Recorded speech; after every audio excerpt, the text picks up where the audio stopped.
আল্লাহ বলছেন মুসা, মুসা আলাইহিস সালাম তোকে কে আমারে ডাকে কেন আবার এখানে বিরান ভূমিতে?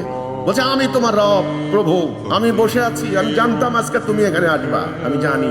বলছে আমার কাছে কি চান?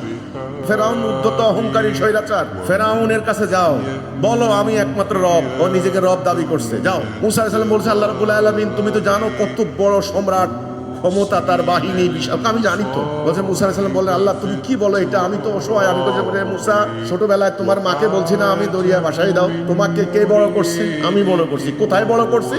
তোমার শত্রু আমার শত্রুর কাছে। কৌশল বলতেছেন আল্লাহ। দেখো তখন তুমি কত ছোট ছিলা, আমি তোমারে আজকে আমি তোমাকে আমার নিজের কাজের জন্য প্রস্তুত করিয়া লইয়াছি। তোমার হাতে কি? লাঠি, নিক্ষেপ করো। অজগর হয়ে গেল। মুসা আলাইহিস সালাম আবার দৌড় দিলে পরে ধরো, এটা ভয় পাইবা না। ধরলেন আয়াতুল কোবরা। আপনারা বলেন এই লাঠির সামনে ফেরাউনের অহংকারকে দাঁড়াইতে পারছে? বাহিনী দাঁড়াইতে পারছে?